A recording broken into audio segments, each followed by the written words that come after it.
اعوذ باللہ من الشیطان الرجیم، بسم اللہ الرحمن الرحیم۔ جو تفسیر باقی رہ گئی تھی وہ انشاءاللہ کمپلیٹ کر دیتی ہوں۔ تو یہاں پر بے کا یعنی بزنس کا بھی یہاں پر ذکر ہے۔ تو بے میں یعنی کہ آپ ایک بندے کے ساتھ ڈیل کر رہے ہیں کسی چیز کی، تو اس ڈیل سے آپ کس ٹائم سیٹسفائیڈ ہوتے ہیں، اس کی مدت کا یہاں پر ذکر ہے۔ اور وہ یہ ہے کہ جب دو لوگ آپس میں ڈیل کر رہے ہوں تو وہ چیز کو واپس دینے کا اور اپنی قیمت لینے کا اختیار تب تک ہے جب تک وہ تاجر جو آپس میں بات کر رہے ہوں وہ جدا نہیں ہوتے۔ یعنی کہ ایک چیز ہے، یہ چیز ہے، یہ میں نے آپ سے لے لی ہے، آپ کو میں نے اس کی قیمت ادا کر دی ہے، یہ چیز میں آپ کو تبھی واپس کر سکتی ہوں، اس کی مدت یہ ہے کہ آپ سے یعنی کہ آپ سے قیمت لینے کے بعد اس چیز کو آپ اس چیز کے مالک تھے نا، یہ چیز لے کے جدا ہو جاتی ہوں تو پھر اس چیز کو واپس بعد میں کرنا زیادتی ہوگی۔ اس کو واپس کرنے کا اختیار تب تک ہے جب تک ہم جدا نہیں ہوتے، یعنی کہ ہم ایک دوسرے سے الگ ہو گئے ہیں، میں نے چیز لے لی ہے، آپ کو قیمت دے دی ہے، تب تک اس کا اختیار اتنا سارا ہی ہے۔ اگر ہم لوگ جدا ہو گئے تو اب چیز وہ واپس نہیں ہوگی، اگر ہوگی تو وہ قیمت کے لحاظ سے بھی وہ جس طرح کی بات طے ہو وہ ہوگا۔ البتہ ویسے یہ چیز بک چکی ہے، اب میرا کوئی حق نہیں کہ میں آپ کو یہ چیز واپس کروں۔ احلت لکم بہیمۃ الانعام، یعنی اونٹ، گائے، بھیڑ، بکریاں یہ حلال ہیں ہمارے کھانے کے لیے، ان کی قربانی، ان کا دودھ حلال ہے ہماری اللہ تعالیٰ کی طرف سے۔ صحابہ کرام نے نبی کریم صلی اللہ علیہ وسلم سے پوچھا کہ جو جنین ہوتی ہے، جنین کہتے ہیں جو جس کے پیٹ میں بچہ ہو، ہم لوگ کر رہے ہوتے ہیں، ذبح کر رہے ہوتے ہیں تو اس کے پیٹ سے نا بچہ نکل آتا ہے، آپ ہمیں اس کے متعلق حکم دیجئے، کیونکہ اسلام سے پہلے اس کو پھینک دیا کرتے تھے، اس بچے کو پھینک دیا کرتے تھے۔ تو پھر نبی کریم صلی اللہ علیہ وسلم نے ان کو فرمایا کہ وہ بچہ تمہارے لیے حلال ہے، اس کو حلال کرنا یعنی ماں کو حلال کرنا ہی اس کو حلال کرنا ہے، اس کو الگ سے ذبح جو ہے وہ کرنا نہیں پڑے گا، وہ اسی کے ساتھ حلال ہو چکی تھی۔ حضرت ابو سعید خدری رضی اللہ سے یہ روایت ہے، ہم نے رسول اکرم صلی اللہ علیہ وسلم سے پوچھا یا رسول اللہ ہم اونٹنیاں، گائے، بکریاں ذبح کرتی ہیں تو اس کے بارے میں کیا حکم ہے؟ تو آپ نے یہی فرمایا اگر چاہو تو کھا لو، کیونکہ اس کی ماں کو ذبح کرنا ہی اس کو ذبح کرنا ہے۔ جو پالتو جانور ایسے بھی ہیں، ظاہر کہ گائے، بھیڑ، بکریاں، اونٹ وغیرہ، لیکن جنگلی بھی جانور حلال ہیں، ہرن، نیل گائے اور جنگلی گدھے، یعنی کہ یہ پالتو جانوروں کی طرح جو ہے نا ہم ان کو پال کر ہم ان کو یوز کر سکتے ہیں۔ اب آ گیا ٹاپک حرمت والے مہینوں کی۔ حرمت والے مہینے کون سے ہیں؟ تو اللہ تعالیٰ نے اس کے بارے میں ہمیں حکم یہ فرمایا ہے۔ ایک دفعہ نا حضرت ابو بکر رضی اللہ سے روایت ہے کہ نبی کریم صلی اللہ علیہ وسلم نے حجۃ الوداع کے موقع پر فرمایا زمانہ گھوم پھر کر اسی صحیح شکل پر آ گیا ہے جس پر وہ اس وقت تھا جب اللہ تعالیٰ نے زمین و آسمان کو پیدا کیا تھا، اور ان کی تعداد 12 مہینے ہے، یعنی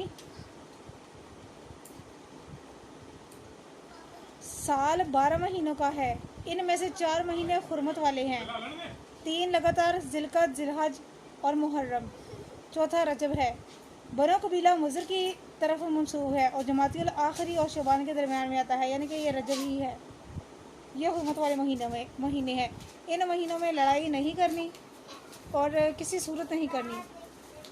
یہ حکم اس خاص وقت تک کے لیے تھا، اور وہ حکم جو مسجد نبی کے قریب ترکہ تھا، کیونکہ آپ کو پتہ ہے کہ مسجد نبی اور خانہ کعبہ کے درمیان یا جو کوئی یہاں پر چلا جاتا ہے وہ سیف ہو جاتا ہے، اللہ کی طرف سے وہ اللہ کی امان میں آ جاتا ہے۔ تب تک جب تک اس کو پناہ وہاں پر پناہ گاہ نہیں ملتی. یعنی کہ اگر کوئی ایمان والا اس کو مسلمان اگر کوئی پناہ دے دے اس بندے کو تو وہ ٹھیک ہے، ورنہ اس کے علاوہ وہ وہاں رہنے کے قابل نہیں ہے. کوئی مشرکین جائیں گے، مشرکین میں سے کوئی جائے گا تو وہ قتل کر دیا جائے گا. یہ حکم عام ہے اور یہ سدا بہار رہے گا، اس میں کوئی رد و بدل نہیں ہو سکتی. حرمت والے مہینوں میں لڑائی کا جو حکم تھا وہ خاص یہ تھا کہ ان مہینوں میں جنگ نہیں کرنی ہے، اس کے علاوہ کرنی ہے. کیونکہ ایک یہودیوں کا فرقہ تھا جس نے یہ چیز دیکھتے ہوئے نا وہ اسلام قبول کر لیا تھا. ان کا جو وہ بادشاہ تھا اس نے اسلام قبول کرنے کا وہ ٹھان لے لی تھی کہ وہ اس مہینے میں ہی وہ نا ان مہینوں کی وجہ سے، ان کی حرمت کی وجہ سے وہ اسلام قبول کرے گا. یہ قصہ بڑا لمبا چوڑا ہے اور یہ انشاءاللہ میں بیان کروں گی آپ کے ساتھ سورۃ انفال میں، اور سورۃ توبہ میں بھی ہے، وہ بھی انشاءاللہ وہاں پر بھی میں سورۃ توبہ کی آیت نمبر 5 کی تفسیر میں آتا ہے یہ، وہاں پر بھی انشاءاللہ میں بیان کروں گی آپ کو. تو اچھا، جانوروں کو پٹا گلے میں ڈالنے کا جو بیان ہے وہ یہ ہے کہ اس طرح وہ جانور جو ہیں قربانی والے جانور کو بھی پٹا ڈالنا جو ہے نا وہ ہے کہ پتہ چل جائے یہ اللہ تعالیٰ کا حکم ہے، اور اس کا پتہ چل جائے گا کہ یہ جانور جو ہے یہ معزز ہے اور اس کا مطلب وہ امان میں آ جاتا ہے، دوسروں کے امان میں آ جاتا ہے.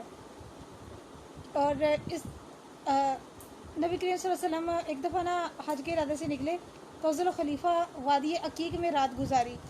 صبح ہوئی تو آپ صلی اللہ علیہ وسلم باری باری اپنی ازواج مطہرات کے پاس گئے، اور اس کے بعد ان کی تعداد اس ٹائم 9 تھی. پھر آپ نے غسل فرمایا، خوشبو لگائی اور 2 رکعتیں ادا کی. پھر اپنی خدی کو ہدیہ یعنی کہ خدی کو اس خدی کو جو ہے وہ کوہان پر نشان لگایا اور گلے میں پٹا ڈالا اور حج اور عمرے کا احرام باندھا. آپ کے پاس قربانی کے 60 سے زائد بڑے خوش شکل اور خوش رنگ اونٹ تھے. 60 سے یعنی 60 سے زیادہ اونٹ تھے. قربانی بھیجنے کا بھی ہمیں اسی طرح حکم ہے کہ ہم حرم کے لیے جو ہے وہ قربانی بھیجا کریں. یہ قیامت تک یہ حکم جاری رہے گا. اس میں کوئی اس لیے پٹا جو ہے نا وہ جانور کے گلے میں ڈالنا جو ہے نا یہ فرض ہی کہلائے گا اس حال میں، کیونکہ قرآن کریم میں اس کا حوالہ مل رہا ہے تو ظاہر ہے. حضرت عطا رحمۃ اللہ کہتے ہیں کہ وہ لوگ حرم کے درختوں سے قلادہ پہن کر، یعنی کہ مشرکین جو ہے نا وہ نا جب کسی کو وہ کسی کے دیکھتے تھے نا کہ اس کے بندوں کے گلے میں نا وہ پٹے ہیں تو اس وقت یہ لوگ ان کو چھوڑ دیا کرتے تھے. اس کے علاوہ جو لوگ ان کی طرف جاتے تھے تو وہ اس کو ارادہ کرتے تھے کہ اس کو قتل کر دیا جائے، کہ جو بیت اللہ میں بغیر اجازت کے یا اس طرح کر کے نا جو آ گیا ہے. کیونکہ اس کی آیت ولا آمین البیت الحرام یبتغون فضلا من ربهم ورضوانا، جو لوگ بیت اللہ کے ارادے سے نکلے ان کے ساتھ لڑائی کو بھی حلال نہ جانو. اس میں داخل ہونے والا ہر شخص معمور اور محفوظ ہو جاتا ہے. اسی طرح اس شخص سے بھی لڑائی نہ کرو جس نے اللہ کے فضل اور رضا کی طلب میں بیت اللہ کا قصد کیا. ایسے شخص کو نہ تو بیت اللہ سے روکو اور نہ پریشان کرو. یہ کلیئر ہو چکا ہے. یعنی کہ جو لوگ کچھ لوگ ایسے ہیں جو پیدل چل کر جاتے ہیں عمرہ یا حج ادا کرنے کے لیے. آج کل کے لحاظ میں بھی ایسے چند ایک لوگ جو ہے وہ سننے میں آئے ہیں. سورۃ توبہ کی آیت نمبر 5 میں ہے یہ مہینے جب ختم ہو جائیں تو اس عالم میں سورۃ توبہ کی آیت نمبر 5 میں ہے اے ایمان والو، مشرکین تو نرے ناپاک ہیں، سو وہ اس سال کے بعد مسجد حرام کے قریب نہ ہونے پائیں، جہاں ان کو دیکھو قتل کر ڈالو.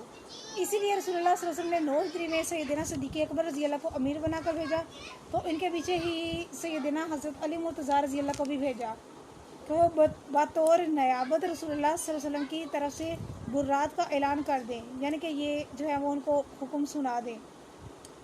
یہ اس سال کے بعد، اور وہ یہ ہے کہ اس سال کے بعد کوئی مشرک حج نہیں کرے گا اور نہ کوئی برہنہ بیت اللہ کا طواف کرے گا. یہ حکم جو ہے وہ یہاں تک ہے. حدیث شریف میں آتا ہے خیر کی رہنمائی کرنے والا، اسی صورت کی آیت نمبر 2 کی تفسیر میں آتا ہے خیر کی رہنمائی کرنے والا ایسا ہی ہے جس طرح اس سے سر انجام دینے والا ہے. یعنی کہ کسی کو راہ بتانے والا بھی ایسے ہی ہے جیسے اس نے وہ خود کیا ہے کام. حدیث شریف میں آتا ہے وہ شخص جو کسی ظالم کے ساتھ اس کی اعانت کے لیے چلا حالانکہ اسے معلوم ہے کہ یہ ظالم ہے تو وہ دائرہ اسلام سے خارج ہے. وہ دھارا اسلام سے خارج ہو گیا. یہ تو میری آج کی ویڈیو. صدقے جاری کی نیت سے شیئر کیجیے گا. جزاک اللہ خیر.